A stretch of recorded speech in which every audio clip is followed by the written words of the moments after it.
apa iki? Ana saiki. Oh iya iya, betul betul.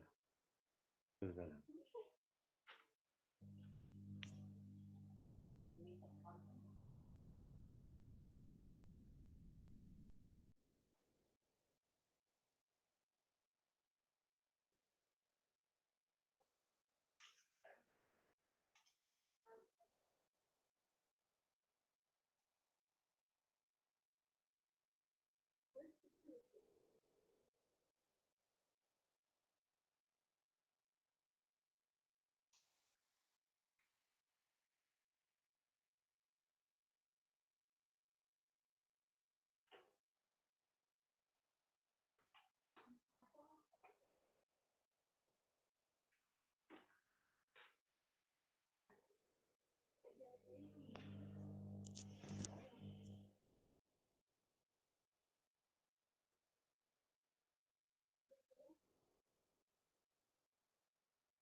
Halo, cek, Halo, cek Son.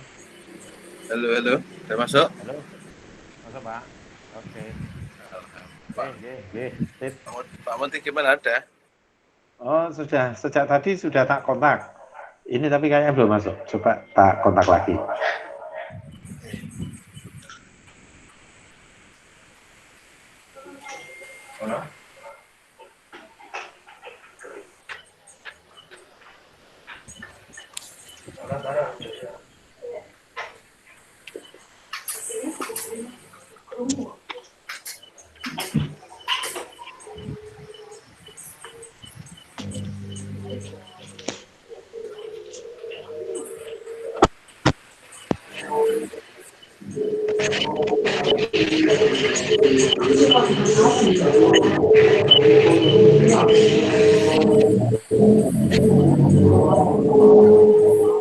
Bengong ya Mas.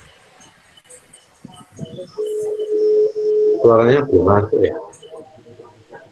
Suaranya masih tersinggung ya. Suaranya mendengung ya Pak. Iya.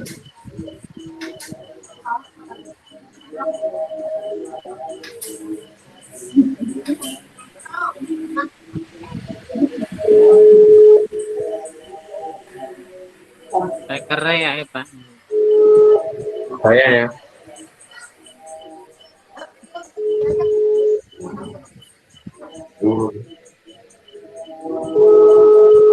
Oh, telepon. Ya. Lumayan bagus.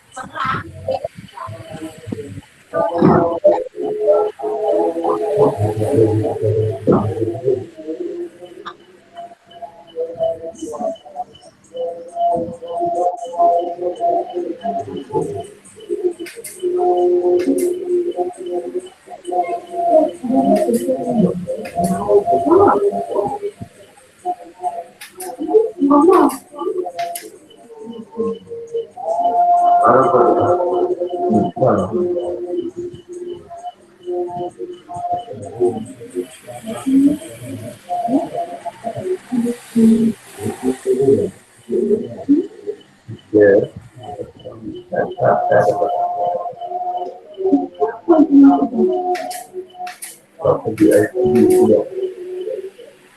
Ini soal kamu ada juga.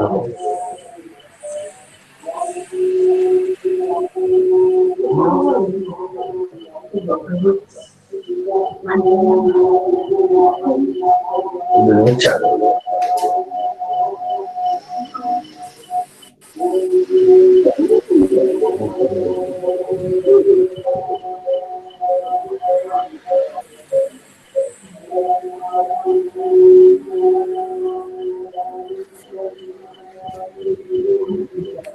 Wah, ini jenengan coba ngetes, Pak. Oke, oke. Ya, Pak, ya, Pak.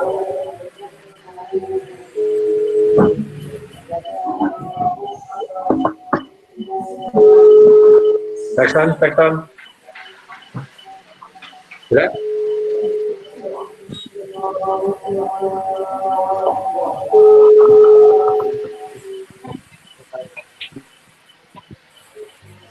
Cek. Oke ya. Oke, Bon.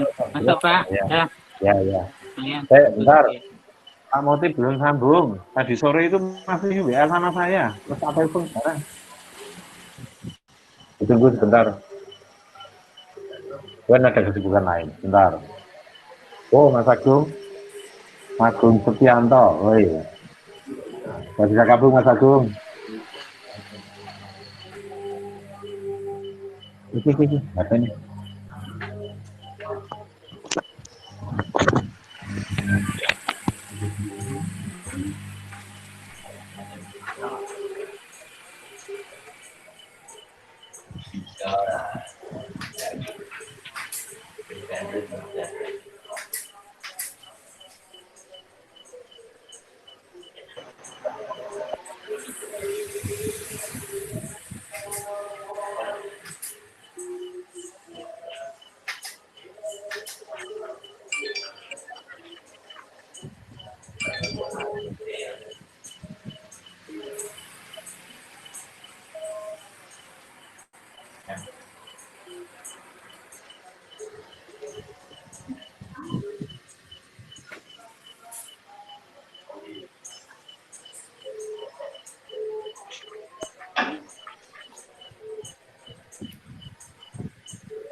Assalamualaikum.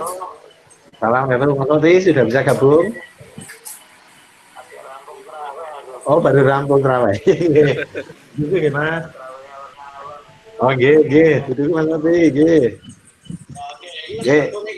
Sudah? Pak Moti sudah gabung ya? Pon. Sudah. Ya. Oh, G. Bentar Pak Moti. Ini G. Kan saya singgotnya kayak orang Salafi. Harus. Jenggot COVID. Singgotnya Mas Moti lo kayak orang Salafi. Jenggot COVID. Jenggot COVID.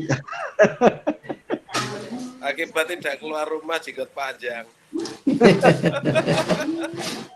Keluar rumah sesasi paling peng telu apa peng piro. Ya tetap terawih jarang-jarang ya Pak. Nanti dikira sepatah. Di rumah saja Mas Moti ya.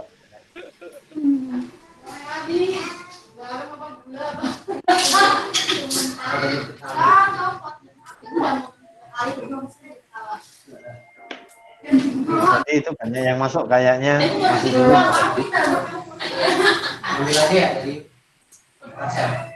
Suara saya gimana Mas Nuran? Masih bingung?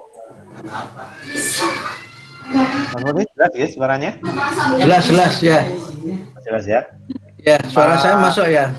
Masuk Mas Moti. Oh, oke. Videonya belum selesai. Masuk. Ya, masuk.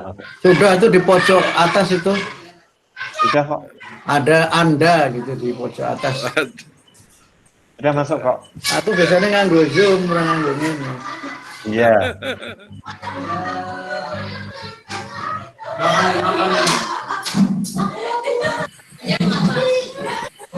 Oh, dari rumah nih Mas Moti? Di rumah. Di rumah. Biasanya neng teras, ini neng jero sih. Yes.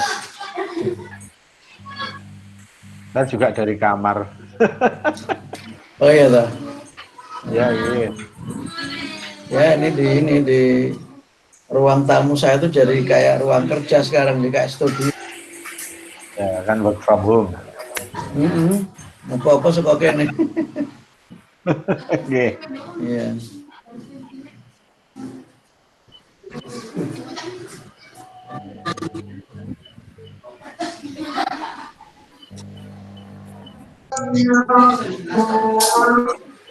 Oh, sudah.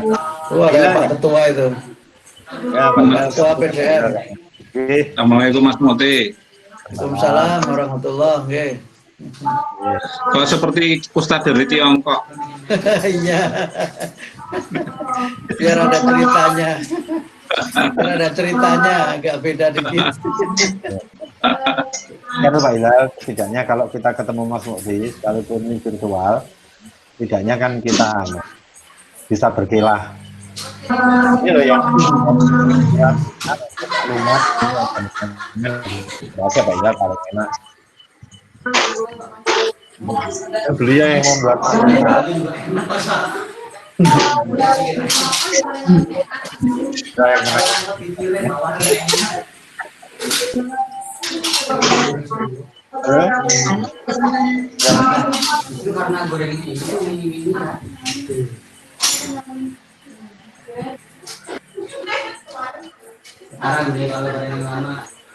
Ini kok Pak Hilal ada suara jangkrik, ini asik bener ini. waduh, rumahnya Pak Rektor Nawar. Rumahnya Pak Rektor tuh. Iya mungkin ya. Kayak suaranya Pak Hilal tuh, kepereng tuh. Iya, perengnya soalnya jangkrik ini.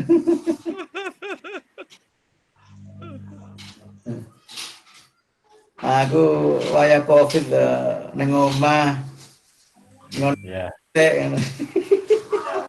Lah bisa full lah. Ngono pitik nang Mas.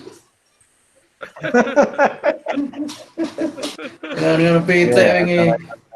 Ono petok-petok ning ndi tak loro ra ono ketemu ning ngendhok nok lemah iku. Pitik iku. Ndek nok lemah ku ono pira 13 ngono ndok iku. Kalau telas Muhammadiyah itu PT-nya. Iya tak kene nggon ora ono Pak Rektor, ketemune malah nok lemah. Ono 13 aku kaget. Materku kalau telurnya 9 itu. 13 pas. 13. Ya. Yang pentingnya telulas ki apik, Pak. Iya. Yang pentingnya telulas ki apik. Anu lah. Di jalur Muhammadiyah lah. Cuma nek songo gitu ya, Mas. 13 terus nek sore nandur cengeh ngono kan.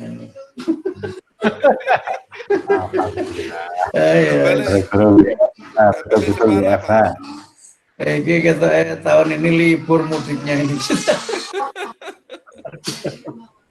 Tapi kalau pulang kampung boleh, Mas. Pulang kampung boleh, orang balik tapi. Ya, saat ini yang bergabung masih baru 68. Saya beberapa masih ini. Atau Jalan aja, Pak Hem. kalau jalan ya. Oke, tunggu jalan. Iya. Siap ya, Mas Oting ya, saya mulai ya. Monggo nggih. Bismillahirrahmanirrahim. Assalamualaikum warahmatullahi wabarakatuh. Waalaikumsalam warahmatullahi wabarakatuh. Alhamdulillah, nahmaduhu wa nasta'inuhu wa nastaghfiruh wa na'udzu billahi min shururi anfusina wa min sayyiati a'malina. May yahdihillahu fala mudilla lahu wa may yudlil fala hadiya lahu. Asyhadu an la ilaha illallah wa la syarika lah. Wa asyhadu anna Muhammadan abduhu wa rasuluh. Allahumma shalli ala Muhammad wa ala alihi wa sahbihi ajmain. Amma ba'd. Yang kami hormati pembicara pengajian pada malam hari ini, Pak Dr. Haji Abdul Mukti MIC, sekaligus Sekretaris Umum Pimpinan Pusat Muhammadiyah. Yang kami hormati Pak Rektor Universitas Muhammadiyah, Pak Soto. Telah bergabung juga dengan kita, kelihatannya masih bergabung Pak Hilal, Ketua PDM Kudus. Ada beberapa lagi yang dari luar kayaknya, ada alumni juga ada yang hadir juga. Rektor ini memang, Mas Mukti, Pak Rektor ini memang tak share ke beberapa. Kalau biasanya hanya di lingkungan Universitas Muhammadiyah Kudus, di lingkungan pegawai, tapi karena malam ini spesial yang hadir sekretaris umum dengan Pusat Muhammadiyah, maka kemarin mau share ke yang lain. Baik, malam hari ini kita akan bersama kami sampaikan bahwa pengajian ini adalah pengajian virtual di lingkungan di itu adalah pengajian yang keempat kalau tidak salah dari yang kelima ya, yang kelima dari rencana 6 kali pengajian ini. Yang kelima insya Allah memberikan evaluasi. Ya, tapi kita dengan ini banyak 6 kali di bulan Ramadan, semuanya lewat menit. Nah, baik, kami berikan waktu kepada Pak untuk memberikan pada malam hari ini. Terus suaranya Pak di depan menyala. Monggo Pak Ros. Assalamualaikum warahmatullahi wabarakatuh. Waalaikumsalam. Allahumma sholli wa sallim ala Muhammadin. Yang terhormat Pak Mufti dari Pusat Muhammadiyah, ini pengajian yang memang kita harapkan dari BP. Jadi kita dari wilayah juga, dari alhamdulillah Pak Mufti bisa hadir untuk memberikan materi ini. Bapak Ibu semuanya, biasanya itu mungkin hanya pegawai, hari ini bisa membumi sebagai wilayah yang bisa dikontak, dikomunikasi. Biasanya itu pesertanya sekitar 120 Pak Mufti. Oh ya. Jika ini nanti bisa mencapai 200 atau kuota maksimal Google Meet. Oh ya. Ya, hari ini kami atas nama Sivitas, terima kasih. Kami juga menjalankan sebagaimana arahan dari PP, masih lockdown, kuliah juga jarak jauh semua. Semoga ini tidak berlangsung lama dan setelah Lebaran bisa kembali normal. Kita harus yakin bahwa semua ini berasal dari Allah supaya tidak terjadi suudun kepada berbagai kalangan. Terima kasih atas kesempatannya hari ini. Assalamualaikum warahmatullahi wabarakatuh. Terima kasih Pak Rektor atas pengantarnya pada malam hari ini. Mari kita awali pengajian ini dengan membaca basmalah pertama. Bismillahirrahmanirrahim. Berikutnya, monggo kami berikan waktu kepada Pak Mufti untuk mengisi pengajian pada malam hari ini. Monggo Pak Mufti. Baik, terima kasih. Assalamualaikum warahmatullahi wabarakatuh. Waalaikumsalam warahmatullahi wabarakatuh. Alhamdulillah wa kafa, wassalatu wassalamu ala Muhammadin Nabiyil Mustafa wa ala alihi wa sahbihi wa manittaba'al huda amma ba'd. Yang terhormat Bapak Rektor Universitas Muhammadiyah Kudus, Bapak Ketua Pimpinan Daerah Muhammadiyah Kudus, mungkin ada Ibu-Ibu Aisyah, dan para wakil rektor, para dekan, dan seluruh jajaran pimpinan UMKU dan pimpinan daerah Muhammadiyah serta Aisyah, singkatnya seluruh jamaah pengajian yang dirahmati Allah.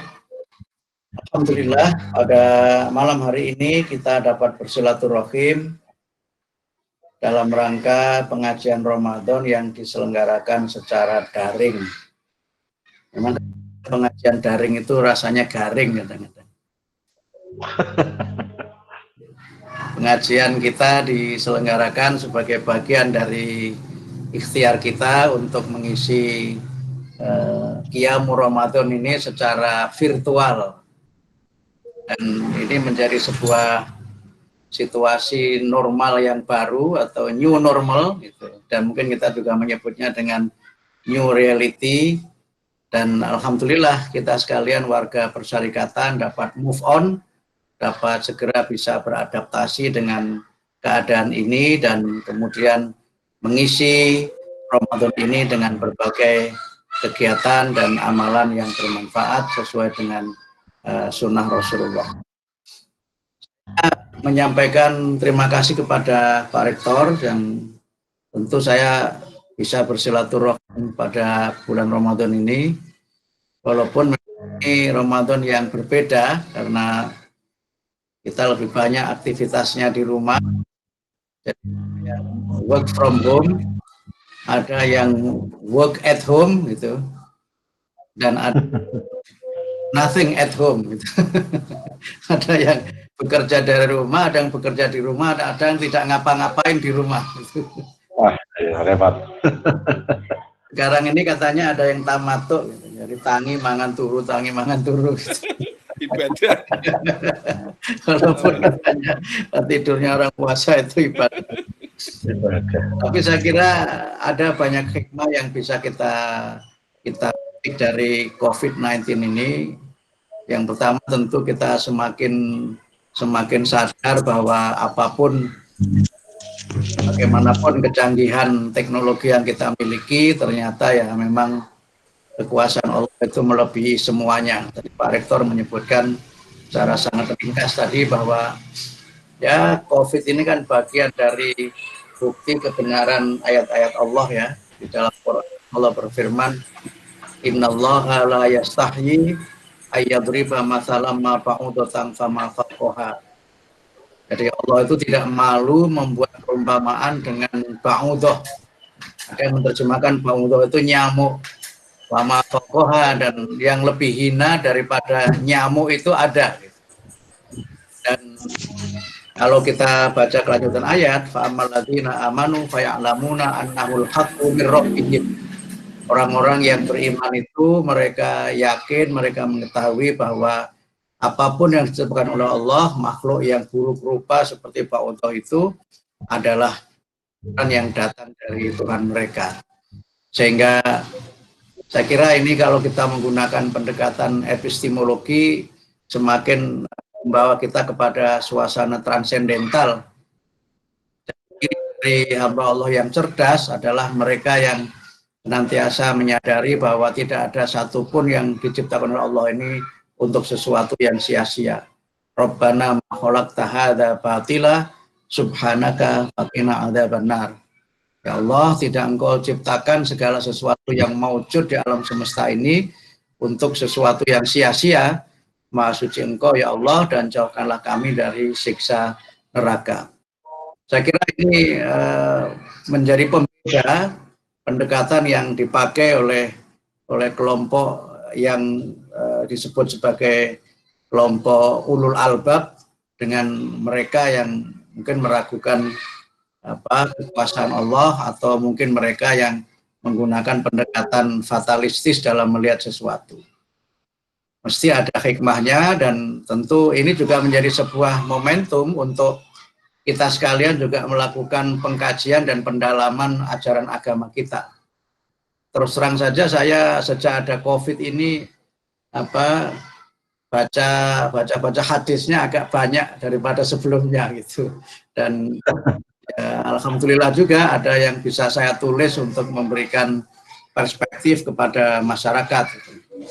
Jadi banyak yang baru bagi saya pribadi, misalnya ternyata ada itu lafaz adzan yang sallu fi rihalikum itu ternyata ada kan. Selama ini kita tahunya hanya khayala sholah, khayalal falah gitu. Ternyata ada hadis sahih yang menyebutkan sallu fi rihalikum, sholatlah di rumah kamu gitu. Kemudian juga ternyata saya baru tahu juga bahwa ada riwayat yang menyebutkan bahwa pada zaman sahabat itu ada yang menunaikan sholat Idul Fitri di rumah gitu. Dan ini juga sesuatu yang baru menurut saya.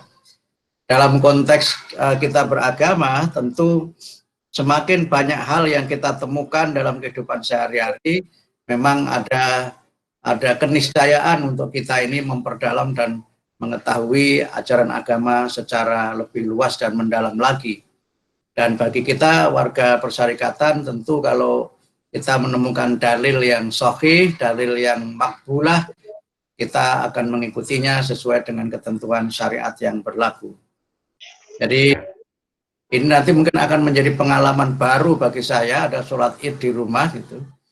Dulu waktu saya sempat short course di Inggris itu ada sholat Idul Adha 3 gelombang. Jadi di Inggris itu sholat Idul Adha itu bergelombang itu. Wah, saya langsung mencari dalilnya itu. Karena selama ini kan ya udah satu kali aja, ternyata di Inggris karena tidak boleh sholat di lapangan, bolehnya sholat di masjid, dan jarak antara masjid dengan pemukiman kaum muslimin itu berjauhan, sehingga untuk memberi kesempatan kaum muslimin melaksanakan sholat Idul Adha, dan saya kira juga Idul Fitri, maka sholat Idul Adha-nya pada waktu itu dilaksanakan 3 gelombang. Saya kira ini menjadi sesuatu yang baru, dan itu bukan sesuatu yang menyalahi menurut saya, karena dilaksanakan tetap dengan ketentuan syariat di waktu yang diperbolehkan melaksanakan, kemudian dengan imam dan khotib yang berbeda. Kemudian yang berikutnya tentu ya kita melihat bagaimana masyarakat menyikapi realitas itu. Jadi ada yang memang menyikapinya dengan pendekatan negatif, ada yang menyikapinya dengan pendekatan rejeksionis gitu, dan ada yang mendekatinya dengan sikap yang positif. Yang negatif itu cenderung untuk mereka menyalahkan situasi dan kemudian mencari-cari argumen untuk membenarkan bahwa semua yang ada ini adalah rekayasa kelompok-kelompok tertentu, dan kemudian menyalahkan kelompok-kelompok lain. Ini yang saya sebut dengan reaksi negatif. Yang kedua, reaksi rejeksionis, itu dia menolak tapi tidak menyalahkan yang lain, cuma menolak. Kira-kira halah wis ono apik-apik koyo ngene kok gawe sing anyar-anyar. Kira-kira bahasa khususnya itu seperti itu. Ini kelompok rejeksionis ini. Tapi ada kelompok yang menyikapi ini secara positif dalam pengertian bahwa ya tentu kita harus membedakan antara syariat dengan adat. Dan kita juga memahami bahwa syariat itu juga memberikan banyak opsi di dalam berbagai amalan agama. Dan opsi itu kalau kita pilih bukan sesuatu yang melanggar syariat, karena memang diberikan pilihan menurut ketentuan syariat itu. Artinya kita melaksanakan syariat atau sunnah dengan memilih syariat yang satu dan tidak melaksanakan syariat yang lainnya. Misalnya kalau kita melaksanakan sholat tarawih di rumah, itu tidak berarti kita meninggalkan syariat. Karena memang Nabi sendiri juga melaksanakan sholat tarawih itu di rumah. Dan kalau sebagian dari saudara kita melaksanakan tarawih di masjid, itu juga tidak melanggar syariat juga, karena memang Rasulullah pernah melaksanakan sholat tarawih di masjid. Tetapi tidak berarti kalau sesuatu tidak dilaksanakan oleh Nabi, itu tidak kemudian tidak menjadi syariat, sepanjang sesuatu itu memiliki dalil atau memiliki hujah yang bisa menjadi landasan dalam kita mengamalkannya.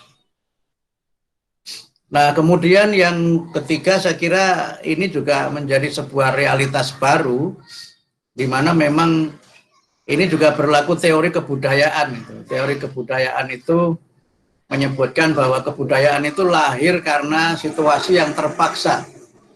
Dan kalau kita lihat berbagai penemuan dalam bidang teknologi, itu kan dilatar belakangi oleh keinginan manusia untuk bisa menyelesaikan masalah dalam kehidupannya dan untuk bisa melaksanakan sesuatu dengan mudah.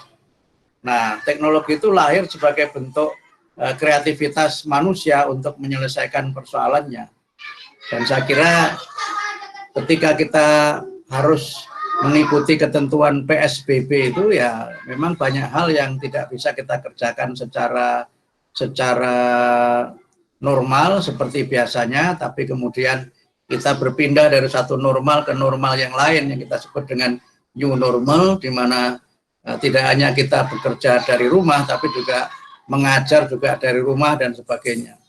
Sehingga ini memang menjadi sebuah realitas baru yang menuntut kreativitas yang tinggi dan kesiapan untuk kita bisa beradaptasi dengan perubahan secara cepat. Dan dari sinilah sebenarnya terlihat bagaimana kompetensi dan komitmen itu menjadi pembeda antara mereka yang siap dengan perubahan dan mereka yang anti terhadap perubahan. Tapi tentu setiap hal yang terjadi mesti ada hikmahnya dan setiap kesulitan mesti ada kemudahan. Sehingga saya pun selama semester ini ngajarnya juga di rumah terus gitu. Ngajar dari rumah lewat online itu ternyata lebih capek daripada ngajar di kelas itu. Karena kita harus menyiapkan materi dengan lebih serius. Jadi kalau selama ini kita ngajar di kelas itu pakai sistem ceramah, menulis gitu, sekarang akhirnya menyiapkan diri untuk membuat PowerPoint dan menyita waktu yang lumayan itu ternyata. Walaupun kadang-kadang karena nggak terbiasa bikin, jadi tidak ada power, tidak ada poin yang kita sampaikan gitu. Nggak ada power, nggak ada poin, jadi asal rutinitas saja. Tapi saya kira ini sebuah tantangan yang alhamdulillah bisa kita lampaui dan kemudian bisa kita berikan solusi yang sebaik-baiknya. Karena itu maka tentu kita senantiasa berusaha untuk menyesuaikan situasi ini dengan semaksimal mungkin dan kemudian kita senantiasa berdoa semoga COVID ini bisa segera berlalu. Nah, ini yang mungkin bisa menjadi bagian dari pengantar pengajian kita pada malam hari ini. Dan tentu ini memang tidak sesuatu yang mudah karena ini musim penerimaan mahasiswa baru juga biasanya ada promosi sana sini, sekarang semua promosinya andalanya online begitu kan. Kemudian semua sistem yang juga biasanya manual sekarang menjadi virtual. Tapi saya kira situasi seperti ini adalah situasi yang sekali lagi menuntut kreativitas yang tinggi dan kita meyakini bahwa di balik kesulitan itu mesti ada kemudahan. Fa inna ma'al usri yusra. Nah, yang terakhir, dalam konteks kita berorganisasi, memang ini juga menjadi ujian soliditas organisasi kita. Karena saya mengikuti pembicaraan di berbagai tempat, memang tidak selalu mudah warga persyarikatan itu bisa move on dari beragama yang sudah mapan seperti kita lakukan selama bertahun-tahun gitu, dan kemudian harus melakukan sesuatu yang baru, yang barangkali mungkin bagi sebagian kita yang memahami agama secara tekstual, tidak mencoba memahami agama secara komprehensif, dan tidak melihat bahwa syariat itu adalah satu kesatuan yang tidak dapat dipisahkan antara maqasidus syariah, kemudian kaifiyatut tasyri' dan hikmatut tasyri'. Maka kalau mereka melihat syariat itu hanya dari sisi kaifiyahnya saja, tidak melihat maqasidus syariah, dan kemudian juga tidak mencoba untuk melihat bahwa dalam hukum taklifi itu ada berbagai hal yang dimungkinkan seseorang memiliki ketentuan dan amaliyah yang berbeda. Memang tidak selalu mudah untuk menjelaskannya, tetapi juga kadang-kadang menjadi lebih susah karena sebagian dari syariat kita itu telah menjadi adat. Sebagian dari sunnah itu telah menjadi tradisi, sehingga kadang-kadang kalau ada perubahan itu orang merasa tidak nyaman. Seperti mudik itu kan sebenarnya tradisi kan. Tetapi karena ini sudah berlangsung bertahun-tahun gitu, rasanya kalau nggak mudik itu tidak afdol gitu. Kemudian ya Idul Fitri biasanya kita salam-salaman, silaturahim ke rumah, kemudian sekarang ini hanya mungkin salaman virtual gitu, saling memaafkan secara virtual, itu juga mungkin secara emosi itu memang terasa berbeda, tetapi terasa berbeda itu karena ini sesuatu yang baru. Kalau sesuatu yang berbeda ini terus-menerus dilakukan, saya kira dia akan menjadi sebuah kebiasaan. Oleh karena itu, maka dalam beragama kita sekali lagi harus mampu memilah mana yang syariat dan mana yang adat. Yang syariat itu harus kita ikuti dan kita laksanakan. Yang adat, yang tradisi, itu bisa kita tinggalkan dan tidak kita ikuti karena ada kepentingan lain yang lebih besar dari sekedar mengikuti tradisi. Ini memang sesuatu yang secara rasional bisa kita terima, tapi secara emosional orang belum tentu bisa menerima. Tetapi agama adalah persoalan yang berkaitan dengan akal atau rasionalitas. Atinu huwal akal, la dina liman akla lahu. Jadi agama itu adalah akal dan tidak ada kewajiban agama bagi orang yang tidak berakal. Dan karena itu maka dalam beragama kita harus menggunakan ilmu dengan sebaik-baiknya. Kalau kita baca di dalam surah Al-Isra 36 itu disebutkan wala taqfu ma laisa laka bi ilmun innas sam'a wal basara wal fuada kullu ulaika kana anhu mas'ula. Jadi jangan kamu ikuti sesuatu yang kamu tidak mengerti ilmunya. Karena sesungguhnya pendengaran, penglihatan dan hati manusia itu akan dimintai pertanggungjawaban oleh Allah. Dan tentu kalau kita beragama mungkin tidak memahami agama secara mendalam, maka Quran juga memberikan kepada kita panduan fas'alu ahla dzikri in kuntum la ta'lamun. Maka tanyakanlah kepada ahlu dzikr, kepada orang yang berilmu jika kamu tidak mengetahui mengenai sesuatu. Tetapi ketika kita sudah bertanya kepada orang yang berilmu dan sudah diberikan penjelasan, maka ya, idealnya kita mengikuti apa yang kita mintakan penjelasannya itu. Jangan sampai kita menjadi orang yang sami'na wa asoina gitu, mendengarkan tapi tidak mematuhi. Karena kita memang tidak memiliki ilmu mengenai sesuatu, ya kita bertanya kepada orang yang berilmu. Tapi juga sekali lagi ini tidak selalu mudah, karena kita hidup dalam era post-truth. Era post-truth itu yang oleh Nichols disebut dengan masa di mana terjadi proses namanya matinya kepakaran, the death of expertise.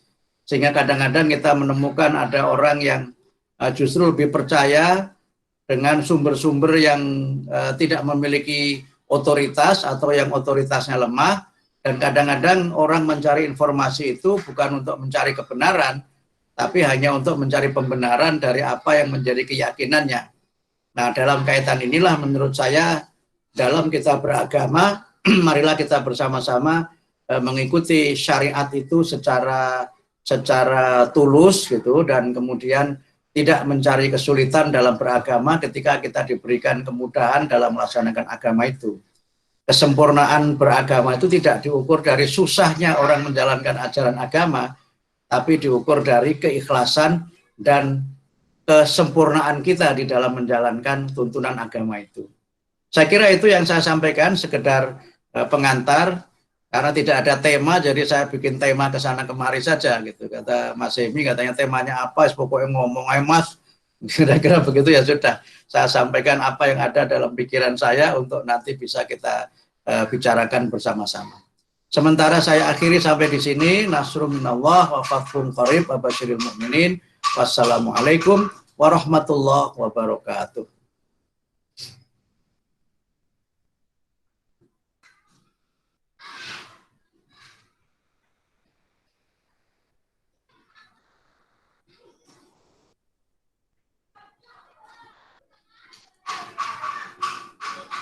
Ini Mas Hemi suaranya nggak masuk ini.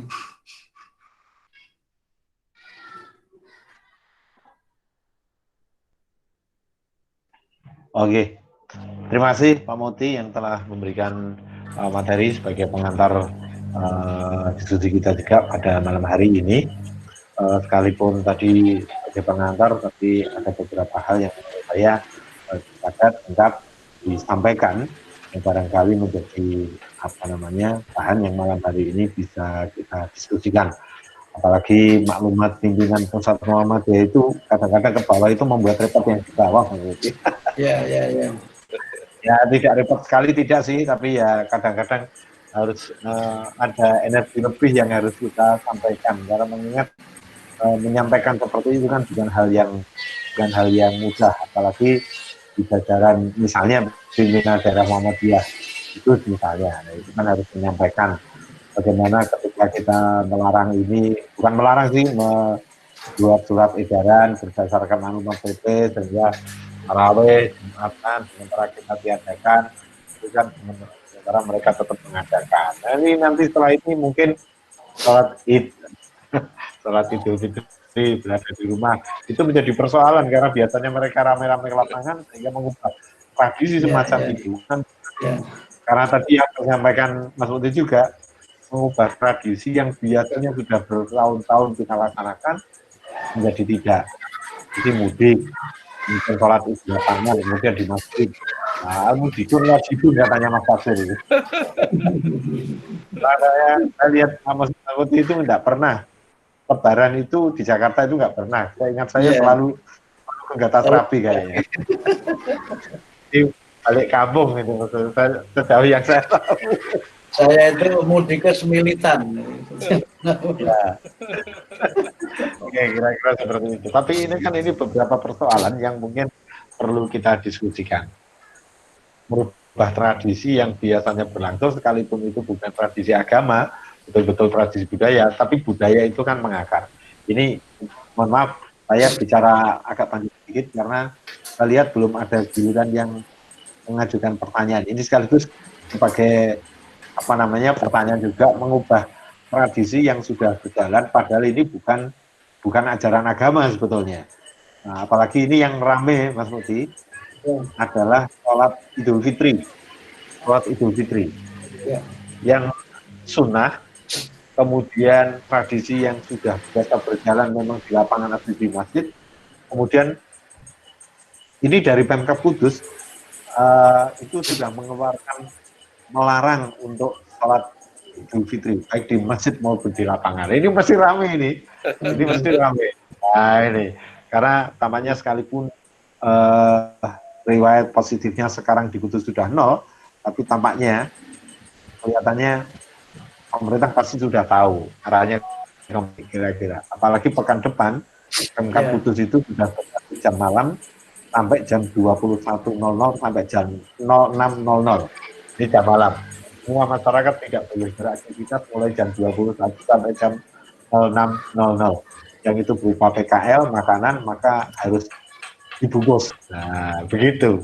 Sehingga ini ada beberapa hal yang dirasa perlu, sehingga kita nanti keluar lagi adalah surat tentang larangan sholat Id. Kalau Mas Wadi mungkin bisa dijadikan diskusi dulu pada malam hari ini sebelum nanti teman-teman yang lain untuk bertanya. Atau Pak Hilal kelihatannya kayak gedem-gedem sejak tadi, habis hari sudah saya lihat di grup itu. Ada yang mau sampaikan? Mungkin bisa di-on sebentar, barangkali untuk memanaskan diskusi pada malam hari ini. Mungkin saya, Pak Emi mungkin nambah sedikit. Oh iya, Mas Muti. Pak Ros, monggo. Ya, Pak Muti. Memang terkait dengan Idul Fitri. Memang Muhammadiyah itu termasuk rezeki sebetulnya Idul Fitri itu. Jadi Muhammadiyah Separat dengan Idul Fitri itu memang pendapatan besar untuk support 1 tahun kuat. Karena menghasilkan hampir 40 juta memang dari satu tempat. Ini pasarnya. Tapi apapun itu di Jepara, karena saya masih melihat perbedaan. Memang di daerah yang tidak ditemukan kasus dan lain-lain, di situ relatif masih ada sedikit banyak jamaah. Yang memang di daerah yang kota justru memang tidak ada. Nah ini bagaimana kita lihat kondisi ini, apakah kita kemudian menjadi tidak komit dengan perserikatan, ataukah ini sesuatu yang mungkin analisisnya beda pada satu wilayah khususnya yang mungkin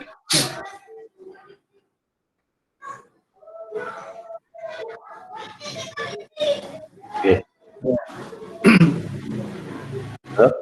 Terus? Oh, putus. Terus ya. Yes, Terus masih? Halo.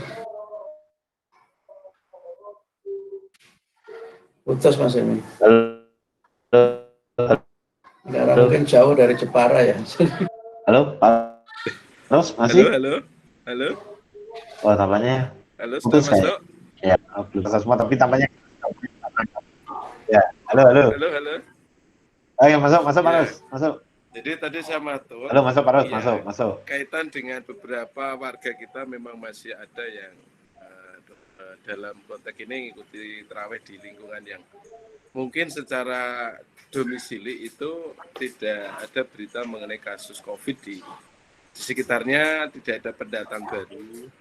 Ini masa kemarin beberapa ada yang bertanya ini seperti ini bagaimana? Ya, kalau di PP ya tetap di rumah. Tapi namanya jamaah itu susah untuk ini mungkin menjadi sebuah masukan dari PP pada kondisi-kondisi yang berbeda. Seperti di daerah PSBB atau di daerah yang memang kasusnya besar. Itu mungkin Pak Emi yang saya sampaikan. Monggo, Ti. Ya. Baik, dalam konteks ini ada 3 hal yang menjadi bagian dari kajian kita. Yang pertama, bahwa itu adalah satu produk ijtihad. Harus kita pahami bahwa pada zaman Nabi kan COVID kan, tidak ada COVID pada zaman Nabi itu, dan pada sekarang pun baru sekali ini juga terjadi, sehingga keputusan PP yang dituangkan dalam fatwa Majelis Tarjih dan kemudian disosialisasikan dalam bentuk edaran itu adalah hasil ijtihad jama'i atau ijtihad yang bersifat kolektif dari para ulama di Majelis Tarjih. Dalam kaitan ini kita mengikuti pendapat di kalangan para ahli ilmu fikih dan usul fikih bahwa ijtihad jama'i atau ijtihad kolektif itu memiliki tingkat kepercayaan yang lebih tinggi dibandingkan dengan ijtihad yang bersifat perseorangan atau farid.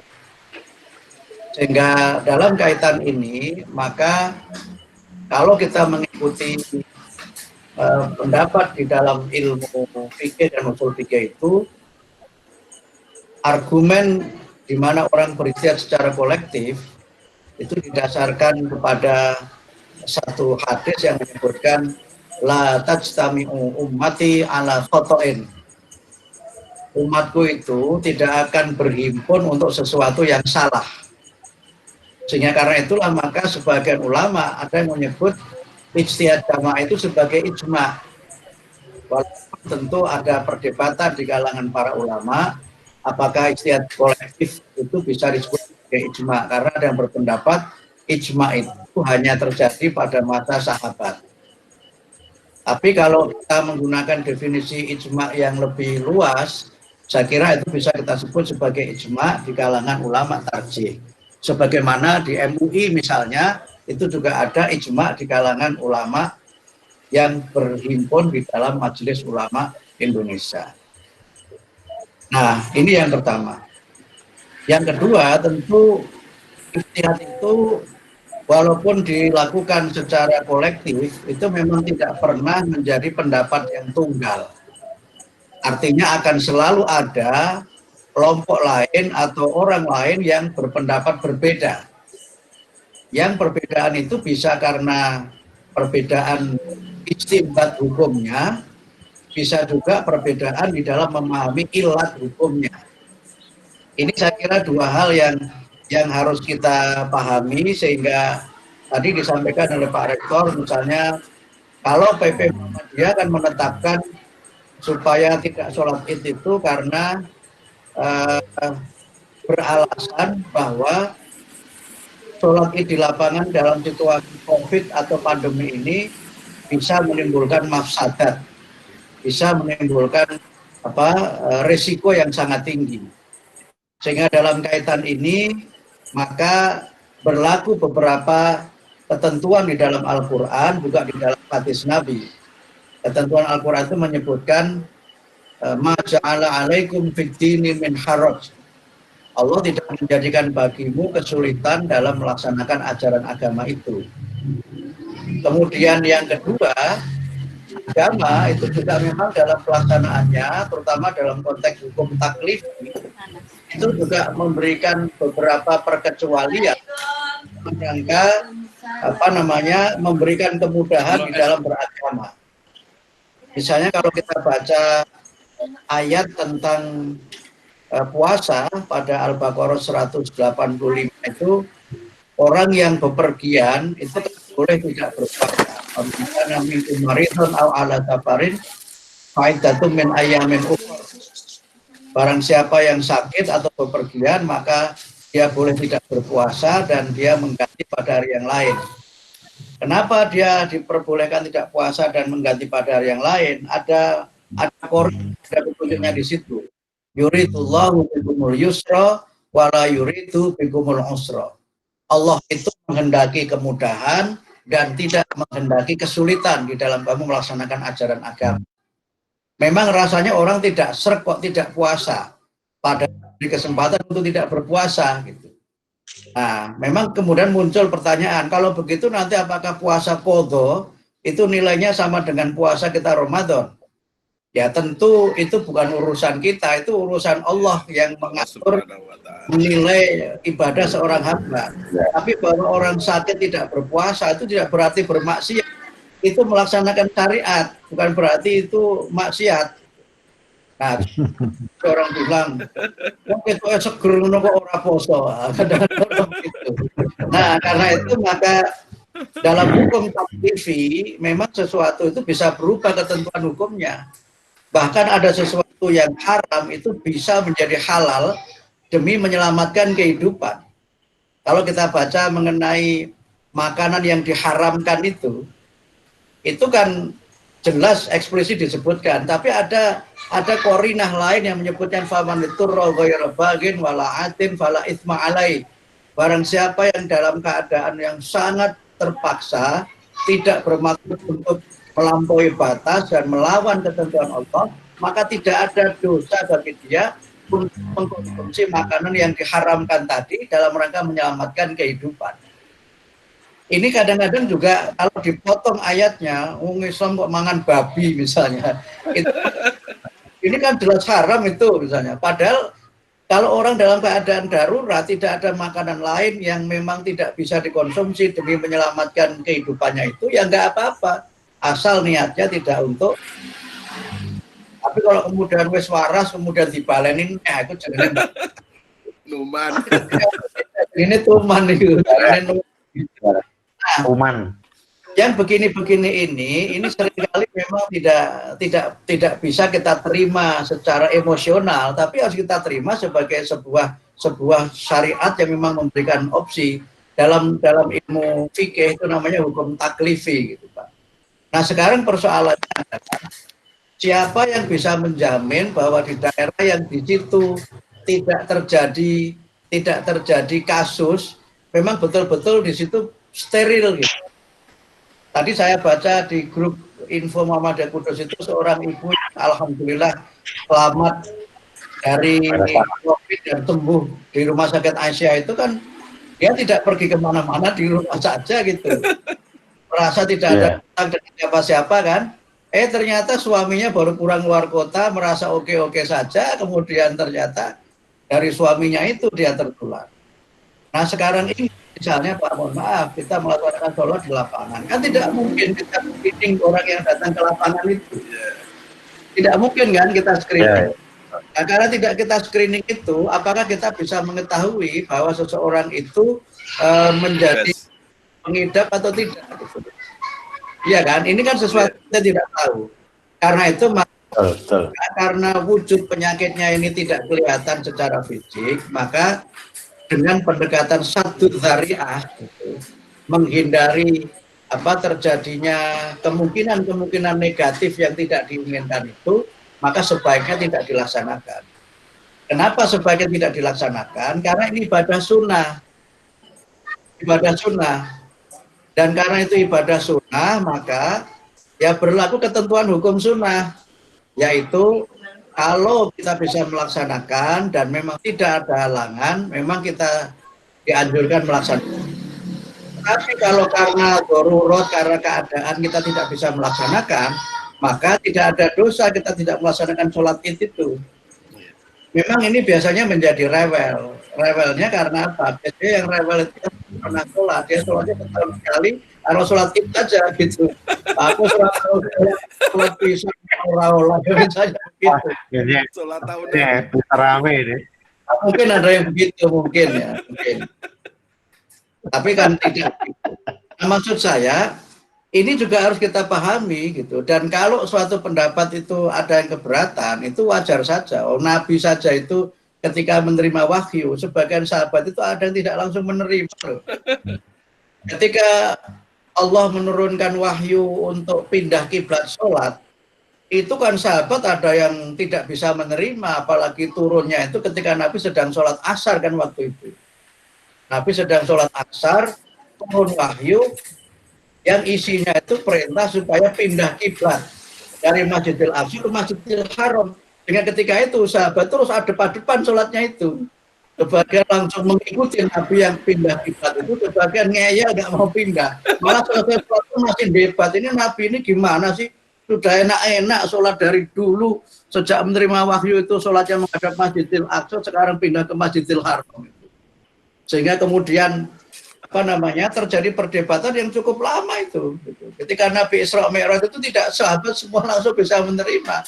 Bahkan ketika Quran itu diturunkan secara perlahan-lahan, itu orang juga kemudian mendebat. Apa sih Quran ini nggak diturunkan secara sekaligus saja seperti kita sehingga ayat yang menjelaskan tentang Quran turun secara perlahan-lahan itu kan merupakan jawaban dari protes orang-orang pada waktu itu, dan sebagian yang protes itu sahabat karena merasa nggak sabar. Terus pirang-pirang tahun kok orang barbar wahyu dari kepiye atau kira-kira gitu. Sehingga kemudian disebutkan bahwa kenapa tidak diturunkan secara sekaligus, dijawab di dalam ayat itu, kadzalika linutsabita bi fu'ataka wa ratalnahu tartila. Yang demikian itu supaya Quran tertanam kokoh dalam hatimu dan kamu membacakannya secara pelan-pelan dengan penuh penghayatan sehingga kamu bisa meresapinya, menghafalnya, dan mengamalkannya. Tetapi karena memang itu sahabat dan menjelaskan itu Nabi, ya langsung ikut. Tapi tidak semua orang juga ikut juga pada akhirnya, ada tidak mau ikut juga. Karena itu dalam beberapa ayat kita menemukan ketika sebuah tuntunan itu sudah disampaikan, maka ada dua kemungkinan yang terjadi kan. Yang pertama dia langsung mengikuti. Tapi yang kedua, ada orang yang minta penjelasan, begitu diberi penjelasan, dia tidak mau ikut itu. Sehingga kemudian mereka itu dulunya umat yang satu, tapi kemudian setelah diberi petunjuk, mereka mukhtalifin, mereka beda pendapat. Karena apa? Ada yang kemudian memang mau ikut ajaran yang baru itu, ada yang tidak mau ikut dengan berbagai macam alasan. Sebagian tidak mau ikut karena mempertahankan tradisi. Quran menyebut orang ini dengan ungkapan hasbuna ma wajadna alaihi aba'ana. Walaupun kemudian dikritik awalokana aba'uhum layak kilun gitu. Cukup bagi kami mengikuti apa yang sudah menjadi tradisi nenek moyang kami, walaupun nenek moyang mereka itu mengamalkannya tidak dengan ilmu, tidak dengan menggunakan akal. Gitu. Nah ini, jadi kalau ada yang tidak setuju itu wajar saja, dan oleh karena itu maka ada di dalam Islam madhab fikih. Itu kan madhab-madhab fikih itu kan muncul karena ada perbedaan pendapat. Jadi madhab Syafi'i, madhab Maliki, Hambali, Hanafi, dan Ja'fari itu muncul itu karena memang para ulama itu tidak satu pendapat dalam menyikapi dan memberikan fatwa terhadap sesuatu yang terjadi pada waktu itu. Nah itu maka misalnya Imam Syafi'i misalnya itu kan sangat menekankan qiyas. Tetapi Imam Malik itu tidak pakai qiyas, bahkan Imam Malik itu menjadikan tradisi masyarakat Madinah itu sebagai sumber hukum Islam, dan itu yang kemudian dalam kaidah fikih disebut dengan al-'adatul muhakkamah itu. Urf atau tradisi itu bisa menjadi sumber hukum, tapi dalam konteks tradisinya masyarakat Madinah. Yang Imam Malik pada waktu itu juga sebagian menyebut, kenapa Imam Malik mengatakan itu? Karena Imam Malik itu ada yang menyebut masih tabi'in.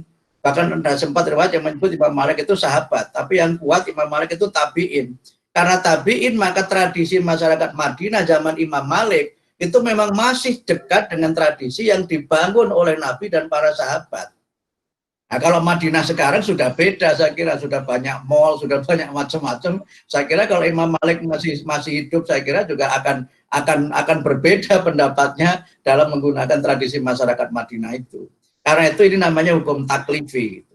Sehingga wajar saja kalau ada yang berbeda pendapat, dan wajar saja kalau misalnya satu pendapat itu tidak langsung diterima. Nah yang ketiga adalah kaitannya dengan kita berorganisasi dan kita bermasyarakat. Ada adab gitu ya. Dalam kita beragama ini kan ada adab. Yang adab itu menjadi bagian dari sebuah sikap untuk menjaga persatuan. Karena itu di dalam konteks hukum Islam ada namanya ijma' sukuti. Gitu. Ijma' sukuti itu adalah kesepakatan di mana para ulama itu sebenarnya dia bisa berpendapat, tapi memilih untuk tidak menyampaikan pendapatnya dan mengikuti pendapat imam yang lainnya itu demi menjaga persatuan. Dan ini kalau kita tarik lebih lanjut lagi, mohon maaf ini agak kemana-mana ini. Kalau kita mengikuti proses dikumpulkannya Al-Quran dan kodifikasi Al-Quran serta standarisasi bacaan Al-Quran, itu kan sebenarnya bagian sahabat yang tidak sama persis bacaannya dengan mushaf Quran yang kita punya sekarang ini. Yang kita punya sekarang ini kan mushaf Utsmani, yaitu mushaf yang disusun pada masa pemerintahan Utsman bin Affan yang dipimpin oleh sahabat Zaid bin Sabit. Tapi ada sahabat-sahabat lain yang dia itu punya qiraah yang berbeda, tidak sama dengan sahabat yang berhimpun di bawah kepanitiaan yang dibentuk oleh Utsman bin Affan. Karena itu kita kalau membaca ilmu mengenai qiraatul Quran dan beberapa kajian ilmu itu misalnya ada beberapa qiraah Ibnu Mas'ud dan qiraah Ibnu Abbas yang beberapa hal itu berbeda dengan Quran yang kita punya sekarang. Tetapi Ibnu Mas'ud dan Ibnu Abbas itu tidak kemudian menunjukkan sikap demonstratif bahwa saya yang paling benar, tetapi saya meyakini ini adalah bacaan yang benar, tapi karena ada yang sudah bacaan yang distandarisasi oleh Utsman itu, maka dia memilih untuk tidak menyebarkan pandangannya itu. Ini namanya etika berjamaah, namanya adab berjamaah. Gitu. Nah, oleh karena itu, maka apa yang sudah diputuskan oleh Utsman itu menjadi keputusan hukum. Sehingga dalam ini kalau ada yang bisa menjamin Pak Rektor, Pak Rusnoto, bahwa di daerah itu ada COVID, ya silakan. Berarti masyakoh atau ilat hukum yang dialami itu tidak ada di situ. Karena ada kaidah fikih yang menyebutkan al-hukmu yadullu ma'a illatihi. Kan, hukum itu bergantung pada ilat hukumnya. Jadi kalau PP mengatakan bahwa ilat hukumnya itu karena ada masyakoh dan menghindari darurat, kemudian di daerah tertentu ada yang menjamin bahwa di situ tidak ada masyakoh, tidak ada kuman, ya silakan. Gitu. Tetapi tidak usah demonstratif dan tidak usah menyalah-nyalahkan atau menyerang yang lain yang punya pendapat berbeda. Makanya Imam Syafi'i itu banyak perbedaan dengan Imam Malik, tapi tidak pernah dia menyalah-nyalahkan Imam Malik. Karena itu dalam teori ijtihad itu tidak ada satu ijtihad yang dia bisa menyalahkan ijtihad yang lain. Jadi misalnya begini, ijtihadnya Imam Syafi'i itu tidak bisa dikatakan sebagai koreksi atas ijtihadnya Imam Malik. Atau ijtihadnya Imam Hambali itu merupakan koreksi atas ijtihadnya Imam Syafi'i. Tetapi kita maknai Imam Syafi'i, Imam Malik, Imam Hambali itu punya ijtihad yang berbeda dalam menyikapi satu masalah. Nah, karena itu maka terkait dengan COVID ini juga kita menggunakan kaidah ijtihad itu, bahwa PP Muhammadiyah itu juga tidak sama persis dengan MUI dalam kaitannya dengan fatwa ini. Mungkin juga dengan siapa, tidak MUI ya mungkin Pak MUI misalnya begitu. Itu juga. Tapi tidak berarti bahwa ijtihad MUI itu salah, ijtihad PP itu salah, ijtihad Pak MUI yang paling benar, tidak bisa begitu. Kita harus menempatkannya pada posisi ada ijtihad yang berbeda di antara para ulama. Nah, sekarang tinggal ikut mana. Gitu. Nah, kalau kita orang berorganisasi, ya sebaiknya kita berorganisasi seperti yang ditunjukkan oleh sahabat Ibnu Mas'ud yang tidak kemudian melawan Utsman, tapi mengikuti karena Utsman adalah pemimpin, adalah khalifah yang harus diikuti kepemimpinannya itu. Nah, kalau kita menyikapinya begini, itu enteng-enteng saja Pak Semi. Cuma persoalannya kan do gelem nompo ora, itu maksudnya begitu. Karena itu maka ada kaidah fikih. Ketika ada satu persoalan dan sudah ada keputusan dari orang yang punya hak memutuskan, maka dia harus mengakhiri ikhtilaf. Kaidahnya itu namanya hukmul hakim yarfa'ul ikhtilaf gitu. Keputusan hukum dari orang yang ahli hukum itu harusnya mengakhiri terjadinya ikhtilaf itu. Nah, saya kira penjelasan saya seperti itu. Jadi kalau ada yang bisa menjamin bahwa di daerah Bapak betul-betul tidak ada, ya enggak apa-apa. Tetapi dalam rangka satu dariah berhati-hati, maka PP Muhammadiyah menggunakan kaidah fikih Ini yang juga seringkali kita dengar ya. Jadi apa namanya, darul mafasid muqaddamun ala jalbul masolih itu. Jadi menghindari terjadinya kerusakan itu lebih harus diutamakan daripada mencari kebaikan. Ya sholat itu kebaikan sunnah. Tapi kalau karena itu kita bisa dan berpotensi tertular virus ini, maka sebaiknya kita tidak melakukan. Itu kan sama dengan begini Pak, ada juga yang ngeyel juga. Tapi saya buat analogi begini, Bapak misalnya naik pesawat nih, naik pesawat dari Jakarta ke Semarang. Yeah. Di dalam pesawat oke-oke saja kan? Datang teknik, malah kalau saya sudah tidur itu, terutama kalau penerbangan pertama saya sudah tidur kalau sudah naik pesawat itu karena berangkatnya pagi sekali. Tapi kemudian pilot mengumumkan pesawat tidak jadi terbang karena jarak pandang di Bandara Ahmad Yani itu sangat pendek. Sudah terbukti belum bahwa jarak pandang itu sangat pendek? Bapak yakin nggak dengan yang dikatakan pilot itu, bahwa jarak pandang di Ahmad Yani itu sangat pendek sehingga pesawat tidak bisa terbang? Harus percaya itu. Kenapa tidak mengatakan, sapa ngerti kok wis mabuk terus tiba-tiba Gusti Allah duwe kersa beda piye? Mau begitu. Nah, disinilah saya kira dalam beragama itu harus ada kepastian. Kepastian itu bisa dipastikan dengan ilmu walaupun sesuatu itu belum terjadi. Karena itu, mohon maaf, Idul Fitri nanti jatuhnya kapan? Idul Fitri jatuhnya kapan? Kalau sudah melihat hilal kan tadi sudah hilal di situ. Kalau Pak Hilal nanti mengatakan udah benar itu. Satu Syawal kan, semuanya satu Syawal sama. Tapi satu Syawalnya kapan itu kan ada yang memang nggak yakin, soalnya orang roh dewi kan begitu. Iya. Ya, tapi kita di Muhammadiyah apa kemudian tidak yakin bahwa nanti satu Syawal itu jatuh pada tanggal 24 Mei. Apa dadak ngenteni ya? Kok tiba-tiba sengengene geser piye? Apa kira-kira begitu? Nah, ilmu itu bisa memberikan kita kepastian mengenai sesuatu. Dan disinilah kenapa kemudian dalam kita beragama itu tidak murni hanya mengikuti dalil secara letterlet, tetapi dalil itu juga harus diperkuat oleh ilmu-ilmu lain yang menjamin keberlangsungan atau keterlaksanaan suatu dalil itu. Dan kalau dalil itu memungkinkan kita untuk melaksanakan sesuatu sebagai khiyar atau sebagai pilihan, kenapa kita mesti memilih memaksakan diri sesuatu yang itu juga memang benar tetapi berbahaya, kemudian ada sesuatu lain yang aman dan juga benar dan tidak berbahaya. Nah, sehingga kita itu kalau menurut saya ya kita itu memilih sunnah di antara pilihan beberapa ibadah sunnah yang ada. Kira-kira begitu yang bisa disampaikan. Mohon maaf, naik dua loh ya. Memang ini supaya teman-teman juga akan mendengar semua. Ya, betul. Ya, Pak Muti, baik, terima kasih Pak Muti. Masih ada beberapa pertanyaan agak panjang ini. Boleh nggih. Boleh nggih. Jam 9 lebih enggak apa-apa nggih? Enggak apa-apa. Sampai sahur juga enggak apa-apa. Sampai sahur.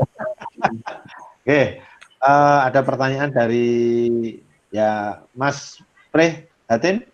Masih on? Mas Prihatin? Ini kita agak istimewa malam hari ini karena ini kita share, kemudian ada beberapa yang memang bergabung.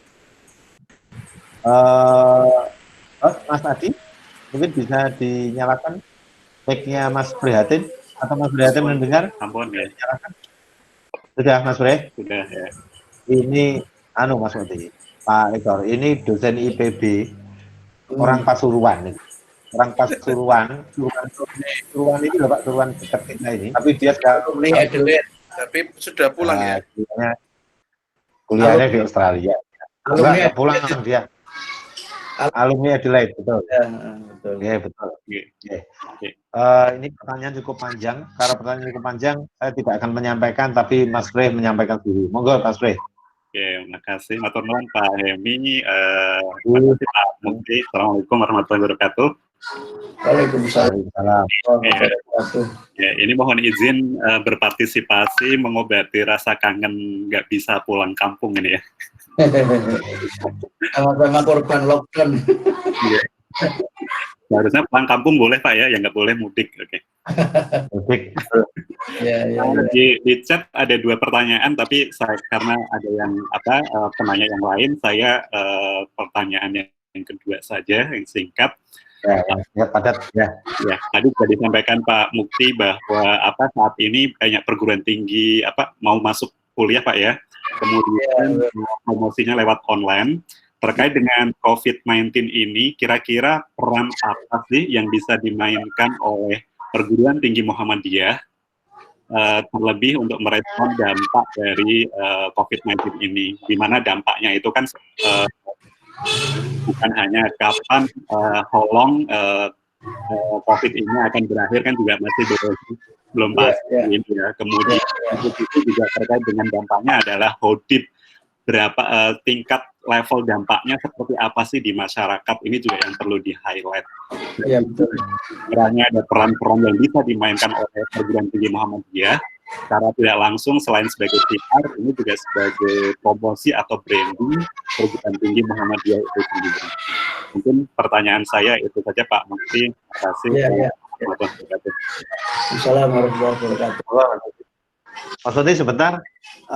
Kalian ya. Sebelum ada jawaban, mungkin ada yang mau bertanya sekalian, nggih? Nggih, monggo silakan. Pak Pur, masih on? Mas Haji, barangkali Pak Purwanto bisa diberikan kesempatan, mic-nya dibuka. Halo Pak Pur? Masih on? Pak Pur? Oh, Pak Pur? Oh, Pak Purwanto. Ya ada. Monggo Mas Odi, bisa dilanjutkan dulu. Ya, baik. Saya kira ini pertanyaan yang bagus ya. Mungkin Umku termasuk yang diundang oleh PP Majelis Dikti.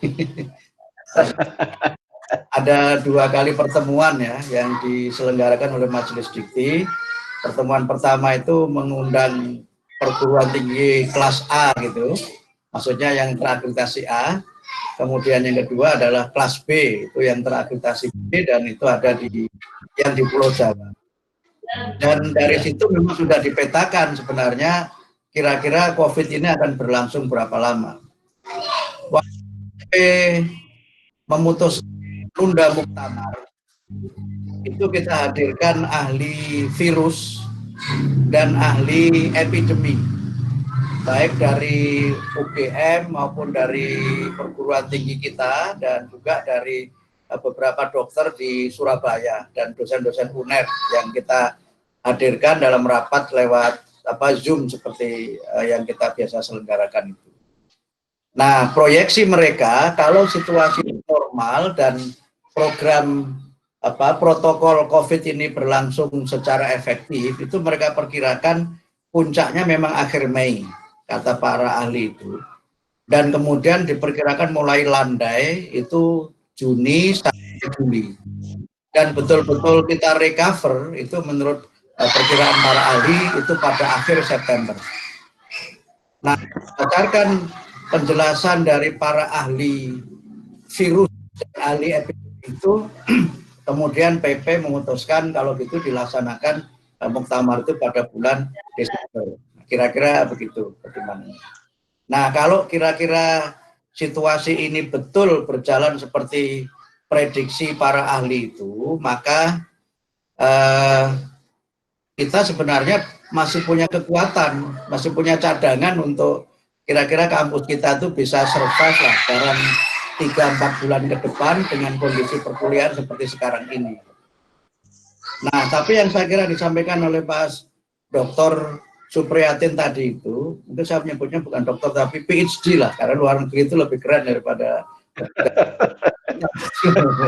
atlet lebih keren daripada Ciputat. Mas Supriyatin PhD itu adalah bagaimana kita memetakan ketahanan masyarakat. Nah, ini yang memang menurut saya harus dilakukan riset yang sungguh-sungguh. Nah, saya nggak tahu di Umku bagaimana, di beberapa kampus Muhammadiyah itu memang sudah ada orang tua yang mengatakan tidak sanggup membayar. Kemudian ada beberapa mahasiswa yang sudah menyatakan cuti begitu karena memang karena alasan ekonomi. Dan diperkirakan dampak, terutama dampak ekonomi dari COVID ini memang akan berlangsung sampai tahun 2021. Hari ini saya baca di koran itu seluruh dunia kerugian atau dampak ekonomi dari COVID ini ada sekitar berapa ya, 100 sekian kuadril, apa namanya, di atasnya triliun itu apa? Kuadriliun. Ya, kalau Indonesia bilion katanya, tapi Indonesia lain ya. Iya, itu 1 triliun wae mbuh akeh sepiro, ini di atasnya itu. Dan kita bayangkan memang kerugian ekonominya luar biasa karena recovery perusahaan-perusahaan yang selama ini memang menjadi bagian dari backbone ekonomi kita itu memang akan lama gitu. Saya kira pabrik-pabrik di Jepara itu kan juga sudah tutup lama, dan mungkin Kudus ya, kalau kira-kira Jarum juga tutup, Polytron juga tutup, itu saya tidak bisa membayangkan bagaimana dampak ekonomi COVID ini terhadap masyarakat di Kudus, dan kemudian ada tentu konsekuensinya terhadap terhadap minat dan juga kemampuan masyarakat untuk kuliah gitu. Apalagi ketika kuliah dianggap bukan kebutuhan primer. Nah, ini memang harus kita pikirkan. Tetapi ada yang saya kira penting lagi adalah bahwa situasi COVID ini ternyata secara tidak langsung itu membawa kita kepada situasi new normal yang ternyata kita itu bisa melaksanakan apa yang diramalkan oleh banyak orang kaitannya dengan the consequence of revolusi industri 4.0 itu. Konsekuensi revolusi industri 4.0 di mana di situ disebutkan akan ada banyak pekerjaan yang hilang, kemudian orang mulai bekerja secara virtual, kantor pun juga ada kantor yang virtual, kemudian berbagai hal itu dilaksanakan secara online. Ternyata sekarang terjadi lebih cepat dari yang kita proyeksikan. Sehingga walaupun agak tergopoh-gopoh, kita tuh sebenarnya sudah mulai bisa melakukan itu. Jadi kalau sekarang Pak Rektor mulai bisa memberlakukan work from home itu sebagai kebijakan ke depan untuk UMTU, itu saya kira visible. Tetapi kalau itu yang menjadi pilihan, berapa yang harus diberhentikan? Berapa dosen yang kemudian harus berhenti? Berapa pekerjaan yang selama ini dikerjakan oleh staf-staf kita yang mengandalkan pekerjaan dengan low level teknologi itu? Saya baca di media itu sejak COVID ini terjadi, ada 50 pekerjaan yang hilang. Dan itu nanti konsekuensinya akan luar biasa. Karena itu maka menyambung yang disampaikan Mas Dr. Supriyatin tadi itu, ekonomi kita memang bergerak dengan pola seperti ini. Karena kalau ekonomi kita bergerak dengan sektor jasa, tidak pada sektor real, maka memang akan mudah terdampak oleh peristiwa yang kecil saja, misalnya huru-hara dan sebagainya. Apalagi ini COVID yang sangat masif. Dengan kemudian penguatan ekonomi berbasis sektor real di pertanian dan industri yang berbasis pertanian dan kelautan, itu yang paling visible untuk dikembangkan. Dan saatnya sekarang kembali ke sawah, balik nandur cengeh meneh, kira-kira begitu. Sementara selama ini kan nggak pernah kita lakukan itu. Nah, berarti memang ada shifting culture gitu, ada budaya yang memang harus kita geser ke tempat yang baru, dan ini memang konsekuensi yang sudah bisa kita mulai dari sekarang. Sehingga sekarang misalnya Pak Rektor sudah bisa melihat mana-mana yang bisa di-save, yang bisa dilakukan efisiensi dalam kaitannya dengan pengelolaan kampus itu misalnya.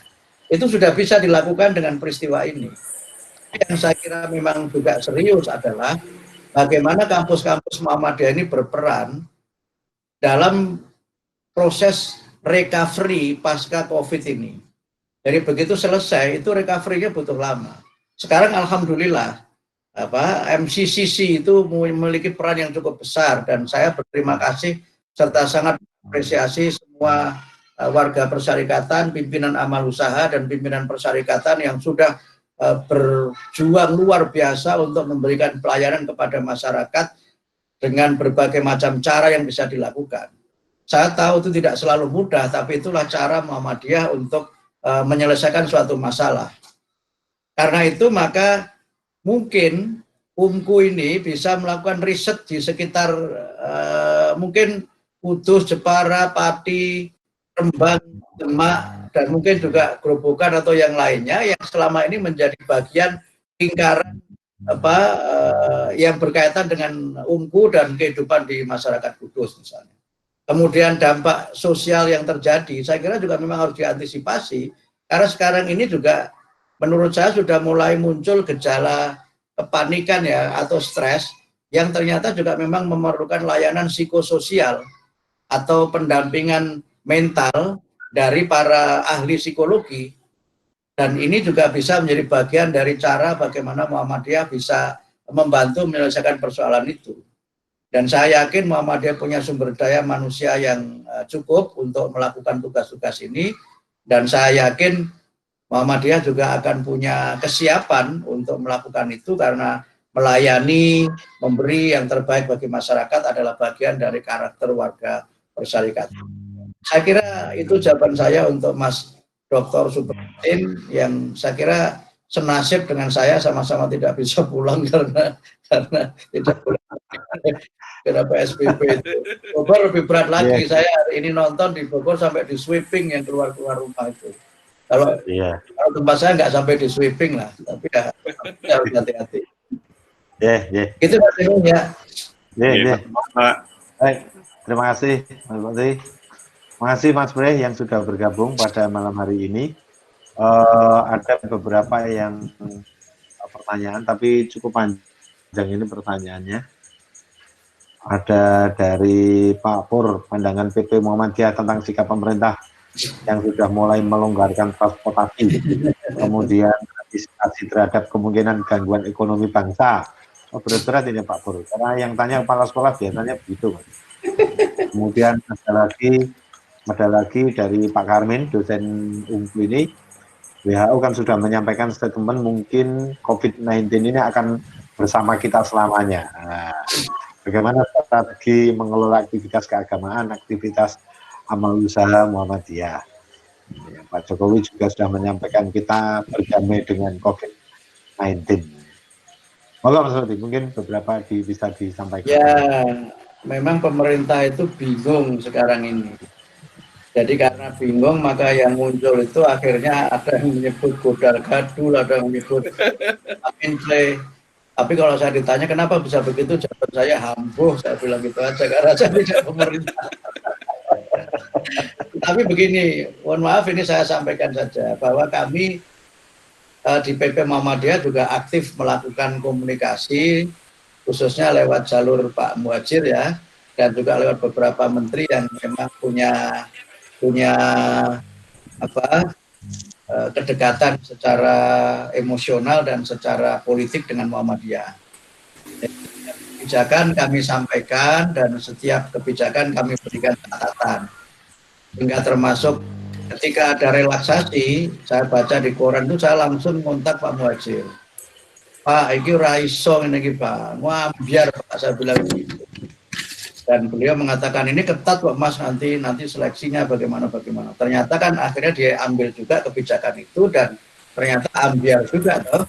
Sehingga ketika kemudian bandara dibuka walaupun dengan protokol ternyata juga itu jadi masalah dan saya kira tidak ada satupun lah kalau saya baca itu teman-teman di media ini yang membenarkan langkah pemerintah itu, sehingga banyak karikatur yang memuat kalau yang di darat suruh balik karena bisa muter, tapi yang di atas kenapa enggak, pesawat nggak bisa mundur masalahnya, kira-kira begitu.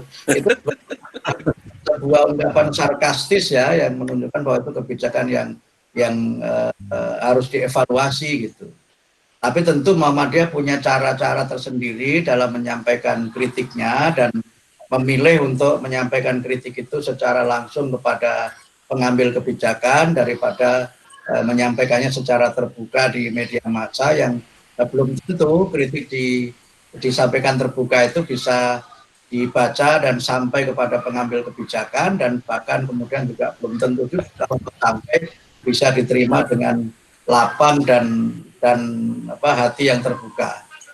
Jadi kalau kami kelihatan tidak ada statement di publik soal ini, itu tidak berarti kami tidak mengambil sikap, tetapi kami memilih cara yang berbeda di dalam menyampaikan sikap kita itu. Beberapa ada yang memang kita sampaikan, misalnya soal anak buah kapal yang meninggal di perusahaan Cina itu dan kemudian ditenggelamkan. Itu juga ada pernyataan Pak Haidar yang sangat keras disampaikan, dan akhirnya kan itu juga membuat pemerintah Indonesia yang awalnya slow saja menyikapi persoalan itu, kemudian sekarang kan sangat serius dan membawa persoalan kasus ABK di kapal Cina itu ke PBB, dan pemerintah Cina juga pada akhirnya tidak bisa menutup diri terhadap tekanan internasional mengenai kasus ABK kita yang meninggal itu. Nah, yang begini-begini ini tolong dimaklumi oleh warga Persyarikatan. Jadi jangan dimaknai bahwa amar ma'ruf nahi mungkar itu caranya hanya tunggal, yaitu menyampaikan press conference. Tapi ada cara lain dalam kita beramar ma'ruf nahi mungkar yang itu kami anggap lebih efektif dan mungkin juga tidak menimbulkan kegaduhan di ruang publik. Saya kira itu pengamalan dari untuk ila sabili rabbika bil hikmah wal mau'izatil hasanah wajadilhum billati hiya ahsan itu. Jadi ini juga saya kira bagian dari pilihan, dan kalau kami bertutur kata yang lembut juga jangan dianggap kami ini lembek. Karena Nabi Musa yang orangnya beras-beras itu ketika diutus oleh Allah untuk menyadarkan Fir'aun, itu kan dipeseni oleh Allah kan, faqula lahu qaulan layyina la'allahu yatadzakkaru aw yakhsha. Kamu berdua Musa, kamu kepada Fir'aun nanti nek ngomong ki ojo celometan, kira-kira begitu. Kalau kamu bertutur katalah dengan tutur kata yang lembut, siapa tahu dengan kamu bersikap seperti itu Fir'aun itu bisa ingat akan kesalahannya dan dia bisa takut kepada Allah sebagai Tuhan yang harus disembah. Itu sebenarnya perintah yang bagi Musa, karena kalau kita baca di dalam kisah Al-Quran, Nabi Musa itu kan orangnya kira-kira pokoknya jotose rembukan keri, kira-kira kan begitu Nabi Musa itu. Tetapi untuk kasus ini kan dipesankan untuk bertutur kata yang lembut, itu tidak mudah, bahkan sampai Nabi Musa itu kan berdoa kan, Rabbi shrah li sadri wa yassir li amri wahlul 'uqdatam min lisani waj'alni haruna waziran min ahli itu. Jadi jadikanlah aku ini kan orang yang berlapang dada, kemudian mudahkanlah urusanku, kemudian hilangkanlah keluh dari lisanku, dan jadikanlah Harun saudaraku ini sebagai pendamping. Nah, artinya kalau kemudian cara-cara yang lembut itu dipilih, itu juga bukan berarti itu aful iman, tidak, itu pilihan strategi gitu, itu pilihan strategi. Dan ini yang selama ini memang lebih banyak kita jadikan sebagai pilihan untuk menyampaikan catatan dan pandangan kepada pemerintah, karena mohon maaf kalau informasi itu disampaikan secara terbuka, kemudian orang itu quote sana quote sini, kemudian ditambahi sana sini, kadang-kadang itu bisa menjadi berita hoax yang meresahkan dan menyesatkan. Tapi kalau ketemu langsung disampaikan secara terbatas dan kemudian diberikan reasoning, itu pengalaman selama ini kok agak lumayan, agak ada hasilnya gitu, walaupun ya tentu tidak semua orang setuju dengan cara ini. Kan saya ingat waktu perubahan stikes menjadi ungu ini kan juga lama, sampai tak takoni kok suwene rak karuanku lewat ngendi. Tak takoni gitu kan. Salahnya ternyata kan ada banyak pilihan kan, ke Jember itu ternyata bisa lewat Prambatan, bisa lewat mana. Ya, maksud saya ini soal pilihan saja, soal pilihan, dan karena itu ya tolong dimaklumi juga ini sebagai bagian dari langkah yang selama ini kami lakukan. Dan tentu yang namanya Muhammadiyah tidak akan pernah lepas dari amar ma'ruf nahi mungkar, hanya cara kita beramar ma'ruf nahi mungkar mungkin berbeda-beda dari satu periode ke periode yang lain. Mungkin dari satu orang ketua PP kepada ketua umum PP yang lainnya, kira-kira. Itu. Pak Muti. Baik, sebetulnya masih banyak yang bisa kita diskusikan, tapi mengingat waktu, ini sudah jam paling malam ini. 22 ini paling malam ini karena yang hanya cukup banyak ini. Karena kita kedatangan beberapa tamu dari luar Unku sehingga beberapa pertanyaan cukup banyak dan malam hari ini tampaknya yang paling banyak ini hampir 115 100 yang tanpa tercatat. Ini keluar masuk bukan karena apa-apa Mas Putri, ini keluar masuk karena sinyal sebetulnya. Cuman itu ada pertanyaannya. Ya, bisa beli HP, nggak bisa beli Iya, sinyal. nggak bisa beli sinyal. Iya. Kira-kira seperti itu. Sebetulnya banyak yang masih akan ditanyakan juga, tapi mengingat waktu, mohon maaf, yang mau bertanya barangkali bisa ditunda dulu pertanyaannya, karena besok kita masih bisa bergabung dengan Mas Mukti lagi, tapi di lewatnya Zoom ya, lewatnya Zoom di pengajian pimpinan daerah Pemuda Muhammadiyah, pengajian Ahad pagi. Iya. Biasanya Mas Mukti itu tampil di Ahad pagi setiap hari raya Idul Fitri. Saya masih ingat sejak saya ngurusi pengajian Ahad pagi. Iya. Itu sih jatahnya Mas Mukti. Minggu pertama selalu saya. Selalu Mas Mukti. Tapi ini juga tradisi ini juga akhirnya berubah juga setelah sekian tahun. Tidak pulang. Idul Fitri saya di Idul Fitri di PWM DKI saya. Iya, tapi hanya tausiah ya. Iya. Setelah pengajian masih 15 tahun, tapi biasanya Iya. itu saja Mas Mukti. Terima kasih. Matur nuwun semuanya. Matur suwun, Yang pangapunten matur suwun. ada kegelapan, kekurangan. Mudah-mudahan besok kita masih bisa gabung lagi. Karena saya sebetulnya juga mau bertanya, tapi karena saya moderator, saya memberi kesempatan yang lain dulu. Pertanyaannya buat besok aja. Ya, saya buat besok. Kalau masih kumanan, kelihatannya besok rame lagi saya khawatir. Baik, terima kasih Mas Mukti yang malam hari ini telah bergabung dengan kami untuk mengisi materi pengajian Unku pada malam hari ini. Dan kami sampaikan ucapan terima kasih juga kepada teman-teman yang dari luar Unku yang malam hari ini sudah bergabung. Ada Wong Suluwan yang sekarang di Bogor. Ini dokter tapi masih prihatin. Dokter karena memang namanya ini tapi saya sudah kenal cukup lama ini. Kemudian ada yang lain-lain, tampaknya cukup banyak dari luar ini, cukup banyak. Ada Pak Hilal juga yang malam hari ini bergabung. Terima kasih atas malam hari ini yang sudah bergabung dengan pengajian ini. Dan kami ingatkan lagi, insya Allah hari Selasa depan kita masih pengajian di putaran yang terakhir, masih lewat Google Meet. Insya Allah minggu yang akan datang jatuh pada hari Selasa malam di jam yang sama. Tetap stay tune di Google Meet-nya Ungu. Okay? Baik, itu saja. Terima kasih segala yang sudah hadir pada malam hari ini.